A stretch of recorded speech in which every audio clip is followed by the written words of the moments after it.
Hello everyone, कैसे हैं आप सभी लोग। उम्मीद करता हूँ खैरियत से होंगे।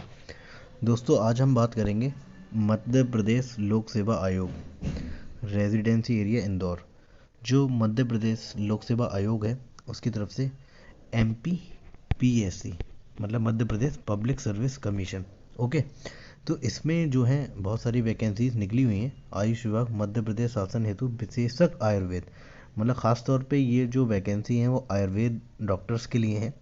स्पेशलिस्ट आयुर्वेदा बोले तो जिसने PG किया होगा कि रिक्त पदों की पूर्ति हेतु विज्ञापन 2024।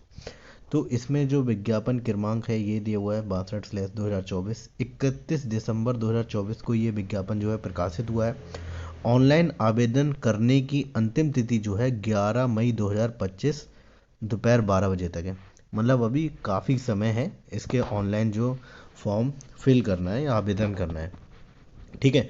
आयोग कार्यालय में अभिलेखों सहित आवेदन पत्र जमा करने की अंतिम तिथि 27 मई है। इसमें क्या रहता है, ऑनलाइन फॉर्म तो आप फिल कर देंगे, आफ्टर डेट कुछ डॉक्यूमेंट जो होते हैं उनको हमें भेजना रहता है डाक के द्वारा। तो इसकी जो तिथि है वो 27 मई तक है। ठीक है, तो समय काफ़ी है और इसके बारे में हम आज डिटेल में बात करेंगे कि एलिजिबिलिटी क्राइटेरिया क्या है और कितने पद हैं, किस कैटेगरी में कितने पद हैं। ठीक है, सबसे पहले हम बात करते हैं आवेदन पत्र संबंधित आवश्यक निर्देश क्या हैं। मध्य प्रदेश लोक सेवा आयोग द्वारा मध्य प्रदेश शासन के आयुष विभाग हेतु स्पेशलिस्ट आयुर्वेद के पदों की पूर्ति हेतु आवेदन पत्र आमंत्रित किए जाते हैं। आवेदन पत्र केवल ऑनलाइन स्वीकार किए जाएंगे, कोई भी ऑफलाइन के माध्यम से या डाक के द्वारा नहीं मंगाए जा रहे हैं। सिर्फ आपको ऑनलाइन ही फिल करना है फॉर्म अपना। 12 अप्रैल तक भरना है से दिनांक 11 मई तक www.mponline.gov.in या www.mppsc.mp.gov.in पर भरे जा सकते हैं। विशेषज्ञ आयुर्वेद स्पेशलिस्ट आयुर्वेद के पदों हेतु आवेदन केवल ऑनलाइन ही स्वीकार किए जाएंगे, जो हम पहले भी बता चुके हैं आपको। ठीक है, किसी भी प्रकार का मैनुअल मतलब हाथ के द्वारा अथवा डाक द्वारा भेजे गए आवेदन पत्र आयोग द्वारा स्वीकार नहीं किए जाएंगे। मतलब कहने का ये है कि आप बाई हैंड दे आएँ या डाक के द्वारा स्वीकार नहीं किए जाएंगे, ओनली ऑनलाइन आवेदन करना है आपको। आयु की गणना जो है, एज लिमिट आयु की गणना 1 जनवरी 2025 के संदर्भ में की जाएगी।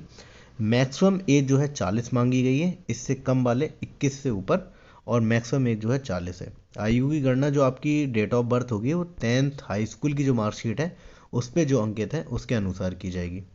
ठीक है दोस्तों, और अतः अभ्यर्थी ऑनलाइन आवेदन पत्र में उक्त अंक सूची में उल्लेखित नाम, पिता का नाम और जन्म तिथि का ही उल्लेख करें। जो आपकी 10th की मार्कशीट रहेगी उसमें जो आपकी डिटेल्स हैं उसी को आप अपना आधार मान के फॉर्म में फिल करें।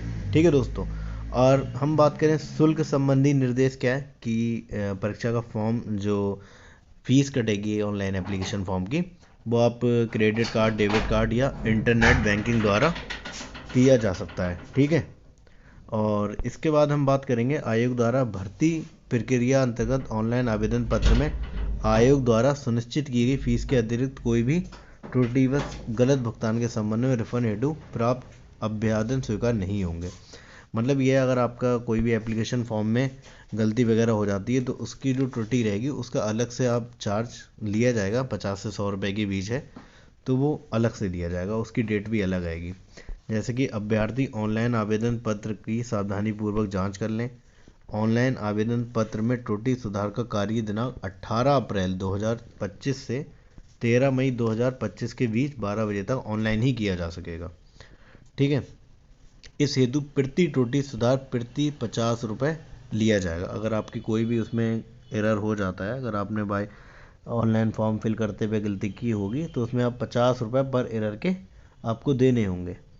ठीक है, इसके बाद हम बात करते हैं कुछ इंपॉर्टेंट और पॉइंट के बारे में डिस्कस कर लेते हैं। क्या है, अच्छा, एजुकेशन जो एलिजिबिलिटी है क्या होनी चाहिए, मिनिमम हमने बता ही दिया है कि आयुर्वेद स्पेशलिस्ट के लिए है, तो जाहिर सी बात है इसमें PG कोर्स आपका PG आयुर्वेदा होना चाहिए, MD इन आयुर्वेदा। ओके, और अनुभव की अगर बात करें तो मध्य प्रदेश राज्य में विधि द्वारा स्थापित आयुर्वेद एवं यूनानी बोर्ड में पंजीकृत आपको होना चाहिए। रोजगार पंजीयन क्या है, माननीय उच्च न्यायालय ने जो पहले याचिका दायर की थी लोगों ने, उसके पे जो आदेश आया था उसी के हिसाब से आपको यहाँ पे दिया जा रहा है रोजगार। ओके, इसके बाद हम बात करते हैं कुछ इम्पोर्टेंट पॉइंट को। प्रकाशित विज्ञापन में विज्ञापति पदों हेतु जो शैक्षिक योग्यता या अनुभव है, ठीक है, वो क्वालिफिकेशन हम बता चुके हैं, पीजी होना चाहिए मिनिमम। और परीक्षा नियम निर्देश जो है इसके बारे में हम बात कर लेते हैं। परीक्षा क्या होगी, जो आप देख रहे हैं, चयन परीक्षा के संबंध में शासन द्वारा समय समय पर जो भी संशोधन निर्देश प्रदान किए जाएंगे, उन सभी संशोधनों निर्देशों का चयन परिणाम में शामिल करके चयन परिणाम घोषित किए जाएंगे। इस संबंध में कोई भी आपत्ति मान्य नहीं होगी।